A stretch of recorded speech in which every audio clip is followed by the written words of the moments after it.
Welcome, my classmates, to the poetry breakdown by Nick Anderson for a Duro, a wonderful poem by Philip Levine. All right, let's get started. For a Duro, you get a night out of the wind. For a Duro, you could lie down in your hallway of your Hotel Splendid in your Sunday suite, sleep under the lights, and rise in time to bless the sun's first coming. The first thing that I noticed in here was for a Duro, you got a night out of the wind. So at first I thought, okay, obviously it's going to be a hotel room or a motel room of some sort. So I thought, normally these people don't get out of here because usually you don't buy a hotel room if you have a house. So immediately I get the presence of he's talking about more of the poor type of people, the lower class people. And then the next thing, for a Duro, you lie down in the hallway of your Hotel Splendid in your Sunday suite. Now it's kind of weird because it says in the hallway of the Hotel Splendid in your Sunday suite. So at first I thought maybe he's sleeping in the hallway, and I realized that doesn't really make much sense. So I decided then that he is actually staying in a Sunday suite, which is just a basic room. Sleep under the lights and rise in time to bless the sun's first coming. This is where I got the part that really set the stage for me about how this is the lower class citizens. If this was about the upper class citizens, usually they don't rise early in the morning because they don't have jobs that they have to be at a certain time. So I thought when it says sleep under lights and rise in time to bless the sun's first coming, I took suns as S-U-N-S instead of S-O-N-S, which right here it says suns S-O-N-S, but I took it as S-U-N-S, so it was more of like at daybreak you rise. So that's how I got that at the first part of it. For a Duro, you could have a coffee and a plain roll that would shatter like glass. For a Duro, you could have it all. The cars, the women, the seven-course meal, and a sea view, with the waitress bending your check and asking reverently, more butter. For a Duro, I bought a pack of, I think those are cigarettes. I don't really know how to pronounce them, so I'm guessing Antianas? Yeah. Gave one to the only traveler in the deserted terminal, a soldier in uniform. Okay, so the first thing I got here was for a Duro, or okay, back. For a Duro, you could have coffee in a plain roll that would shatter like glass. When I saw shatter like glass, usually you don't think of, hey, you know what I want? I want a plain roll that breaks my teeth and shatters like glass. So this isn't going to be a very expensive plain roll, and obviously it says plain roll instead of like chocolate croissant. So I still am getting the sense of all through here, it's going to be more of like um, more of the lower class, and they're talking about for a plain roll you can get coffee and or for a Duro you can get a plain roll and coffee. Basically through this entire time here, I get it as lower class. So I can just do that. And then right here it switches to for a Duro, you could have it all. The cars, the women, the seven-meal course, and a sea view. And a waitress bending your check and asking more reverently more butter. This right here changed it all into more of, you're talking about not just one Duro, but Duros as a whole, which is just having money. And then this is where it changed from just one Duro to like the entire theme of just having money is a good thing. And the more money that you have, the more power you could have because you could have it all. And as in all, I took it as, well, actually, it basically just means you could have the life. You could be that guy who has all the cars, all the women, the fancy food, the sea view, the waitress. So basically, if you have money, you have power, and you can do whatever you want. So that's what I got throughout this entire thing, up to for butter. Then it switches again. For a Duro, I bought a pack of cigarettes, gave one to the only traveler in the deserted terminal, a soldier in uniform. This is where it came back from poor, rich, back to poor. He doesn't just have a lot of Duros now. Now he just has one Duro. And I took it as it's no longer talking about just money as a whole. It's just talking about one Duro and having that, how important that is to this one person. Because he bought a pack of cigarettes and then he gave one of them to a traveler in the deserted terminal, which was a soldier in uniform. When he bowed to receive a light, I saw the milky nape underlined. He must still be there waiting. This right here, I felt like was the most important sentence of the entire poem as a whole, because it really kind of outlined what the whole poem was about. That's really repetitive. Let me restate that. This sentence right here, he must still be there waiting.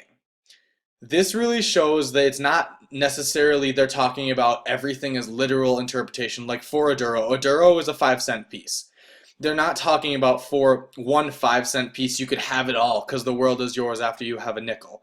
No, that's not what they're talking about. They're talking about money as Duros, and they're talking about the soldier. He must still be there waiting in a deserted terminal. So that's either going to be a bus or that's going to be a plane. So this is not just him waiting for the plane or the bus. This is him waiting for his life to get better. And this reminded me a lot of back when we were reading House on Mango Street, when that one girl was waiting for a car to stop, a star to fall, for somebody to come and change her life. I'm pretty sure that's verbatim what that was, so I'm pretty proud of myself for that. Yeah, this I kind of got the same theme as he's kind of waiting for everything to change because he just got back from war. He was a soldier in uniform coming back from war, and then he came back and everything was different. So he was just waiting for it all to kind of reset because you're like he's kind of looking at the world like this isn't what I had when I left. All right, it'll fix itself. I'm just waiting. I'm just waiting. Maybe it'll change. Maybe it'll change back. So he's just waiting. And this one main character, the speaker in the poem, gives him a cigarette. And I kind of took that as this soldier has kind of given up on everything else because he's seen the horrors of war and he came back and his entire view of the world is tainted. But now this one man's job of giving him one cigarette and just that nice, kind act was just enough to make him kind of be happy for a second or just kind of look at the world in a different light than he had when he came back originally. The hotel is gone, the building remains, a pet hospital and animal refectory overseen by Senior Esteban Gans, arrayed for work this morning in arrayed. Is it supposed to be arrived? I don't know. This had a lot of spelling errors when I first read it because it was off of a blog where I first saw it. So I don't know if this was an original poem or if this is just poorly written poem. It has a good message anyways, doesn't matter. For work this morning in a white coat, dark tie, and soiled sneakers. Modestly he shows up 3 Lobo pups, pintos saved from slaughter, and striped feral cats pacing like big cat like big cage like tight pacing the big cage like tigers. The toucan leveled by an unknown virus, but now alerted and preening. Blank colors, reds, greens, illuminating gold, suitable banners proclaiming intergalactic peace and moments it arrives. So this whole part here, I kind of got as I didn't really get anything from that part there. I read over it a few times and I didn't feel like that part was even necessary. So since this is my video, I'm going to do that. Even then, I'm going to do this. Even more, get rid of that. There we go. Because this is all I felt was important. The hotel is gone, the building remains. This part right here, I don't know if this is what the author was intending to make it seem as, but I got this paired with the soldier coming back. The hotel is gone, but the building remains. I didn't even see a pet hospital. None of that was important. I saw the hotel was gone, but a building remained, so it's kind of the shell of the structure itself, but inside of it there was no longer a hotel. So this I saw as another thing of there's more changing scene in here and a changing theme and tone, because the rest of it I didn't really feel like was even close to what the whole For a Duro was about. I don't know if that was from a different poem, but I felt like this was the only important part. It's all about change and kind of the sorry, I just got a text. It's all about kind of change and the metamorphosis of the society after he came back from war and the different type of lens that he looked at everything through. So that's kind of what I got from that. So basically, I got For a Duro.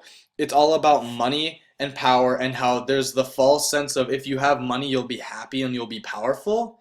But really, I feel like in this poem, it's kind of trying to show you that in the world, having power is truly being selfless and buying a pack of cigarettes, giving one to a traveler in a deserted terminal, and kind of going beyond yourself to try to help other people and make them happy.